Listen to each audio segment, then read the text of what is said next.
Hello मेरे प्यारे भाइयों, स्वागत है आपका अपनी YouTube चैनल एसके मैथ के ऊपर। मैं पढ़ाने जा रहा हूँ लोकतंत्र में प्रतिस्पर्धा और संघर्ष।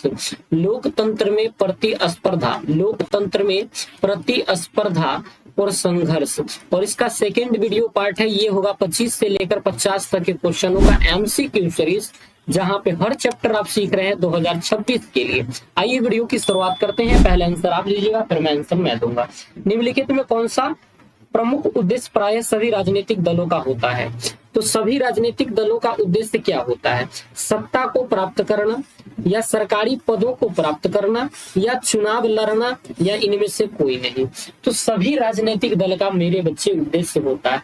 सब आदमी का उद्देश्य थोड़ी यही होगा कि हम चुनाव लड़ ले।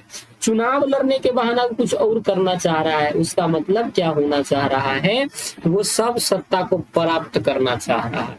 राजनीतिक दल क्या करना चाह रहा है? सत्ता को प्राप्त करना चाह रहा है। किसी भी देश में राजनीतिक स्थायित्व के लिए क्या आवश्यक नहीं है? जो आवश्यक नहीं है वो बताना।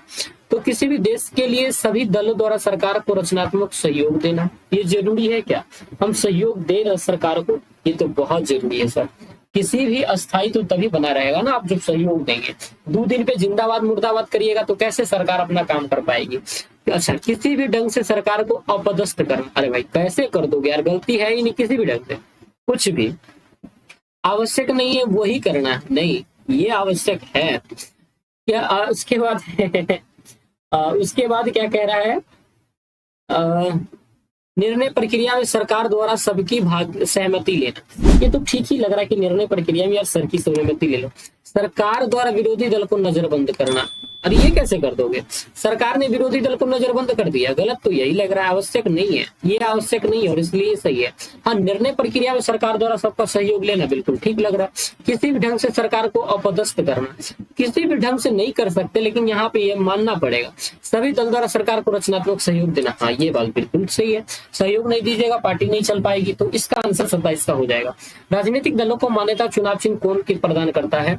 राष्ट्रपति नहीं, प्रधानमंत्री नहीं, संसद नहीं, निर्वाचन आयोग, इलेक्शन कमीशन के द्वारा दिया जाता है। किसके द्वारा दिया जाता है? इलेक्शन कमीशन ही होता है इसके लिए। इसके लिए कौन कार्य करता है? Election commission. अगला प्रश्न हमारा होगा 29 नंबर क्वेश्चन। 29 नंबर क्वेश्चन जो होगा मेरे प्यारे भाई, वो ये क्वेश्चन होगा। देखो यार, निम्नलिखित में से कौन सा कार्य राजनीतिक दल का नहीं होता? चुनाव लड़ना बिल्कुल राजनीतिक दल का काम है। सरकार की आलोचना करना राजनीतिक दल का काम। आपदा में राहत कार्य करना राजनीतिक। अफसरों की बहाली से संबंधित कार्य, इसमें आप क्या करोगे? राजनीतिक दल का क्या? और सही माने तो ये तीनों तो बाद की काम है। सबसे पहले राजनीतिक दल यही करते हैं, लेकिन उत्तर तो हमको यही देना पड़ेगा ना, क्योंकि नंबर भी उठाना है, वरना राजनीतिक दल और कुछ कर सकते हैं। निम्नलिखित में कौन सी चुनौती राजनीतिक दलों की नहीं है? जो गलत है उसको पहचानना है। राजनीतिक दलों के भीतर समय पर संगठित चुनाव नहीं होना, ये चुनौती नहीं है, ये बिल्कुल चुनौती है। ये हमारे लिए बिल्कुल क्या है? चुनौती है। राजनीतिक दलों में युवा और महिलाओं को उचित प्रतिनिधित्व नहीं मिलना, हाँ ये भी बिल्कुल चुनौती है। जो चुनौती नहीं है उसको छानना है। राजनीतिक दलों द्वारा जनता की समस्याओं को सरकार के पास पहुंचाना, ये भी हमारी चुनौती है। ये है चुनौती, हम पहुंचा ही नहीं पा रहे हैं। अगला है विपरीत सिद्धांत रखने वाले राजनीतिक दलों से गठबंधन करना, ये बहुत चुनौती नहीं आ रही है। ये विपरीत दलों से क्यों गठबंधन हमें करना है? और जो गलत है वही हम सही करेंगे, क्योंकि पूछा ही गलत था तो हम उसी के साथ जाएंगे। भारत ने अपने गणतांत्रिक संविधान को अंगीकृत कब किया? तो इसमें उत्तर क्या होना चाहिए बताइए? 26 जनवरी 1950 को हमने अंगीकृत कब किया? 26 जनवरी 1950 को। 31 के बाद हमारा 32 है। गरीबी हटाओ का नारा कांग्रेस ने दिया था।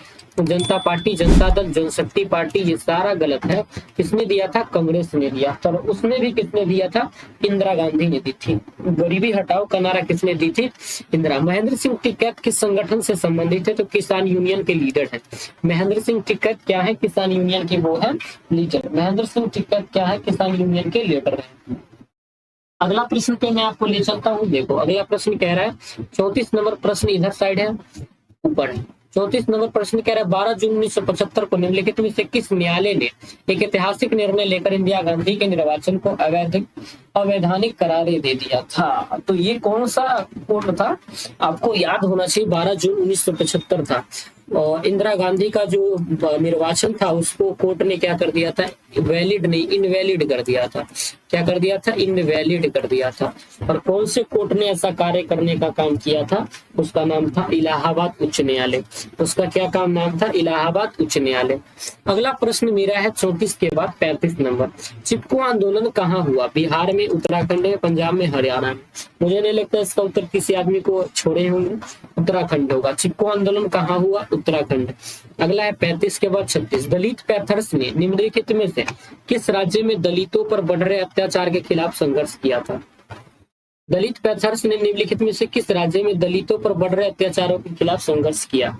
गुजरात, महाराष्ट्र, उत्तर प्रदेश और इनमें से सभी। तो इसका उत्तर क्या होना चाहिए, मुझे तो पता है इसका उत्तर महाराष्ट्र होना चाहिए। क्या होना चाहिए, महाराष्ट्र होना चाहिए। अगला प्रश्न की ओर चलते हैं। अगला प्रश्न हमारा कह रहा है बांग्लादेश का निर्माण कब हुआ, 1951 में, 1961 में, 71 में, 1980 में।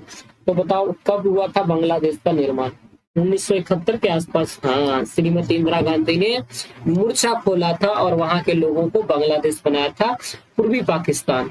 1975 में दिल्ली में आयोजित संसद मार्च का नेतृत्व निम्नलिखित में से किसने किया था। तो दिल्ली में जो आयोजित था संसद, उसका मार्च किसने किया था, तो जयप्रकाश नारायण ने किया था। इनका बहुत भयंकर मार्च हुआ था। अगला प्रश्न हम 39 में क्या, लोकतंत्र की सफलता का एक आवश्यक शर्त क्या है। लोकतंत्र में आस्था, शिक्षा का अभाव या मतदान का दुरुपयोग। ऑप्शन सी में लिखिए मतदान का दुरुपयोग, मतदान का दुरुपयोग। और ऑप्शन डी में लिखिए आप बेरोजगारी, बेरोजगारी। कौन सा ऑप्शन सही होना चाहिए। लोकतंत्र की सफलता का एक आवश्यक शर्त है कि आपको क्या होना चाहिए, डेमोक्रेसी में बिलीव होनी चाहिए। जब तक आपको आस्था नहीं रहेगा तब तक आप लोकतंत्र में सफल नहीं हो पाएंगे। मेरे प्यारे भाइयों, अब है 39 के बाद 40 नंबर प्रश्नों का मजा लेने का बाद। कह रहा राजीव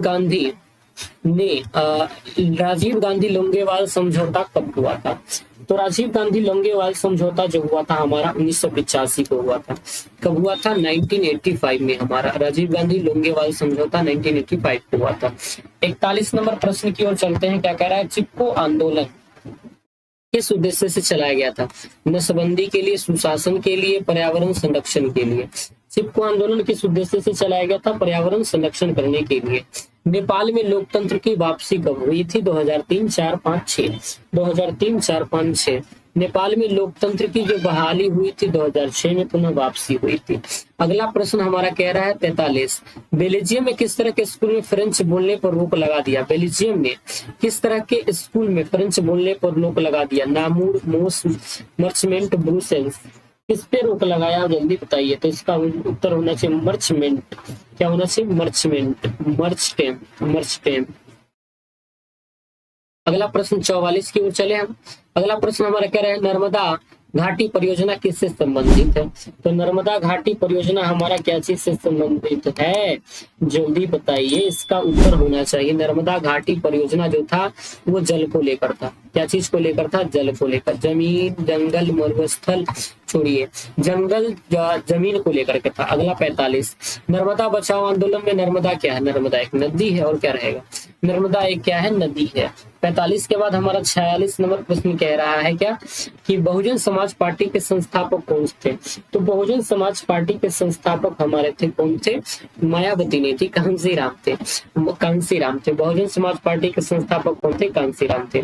म्यांमार में लोकतंत्र की वापसी का संघर्ष किसके नेतृत्व में चलाया गया था।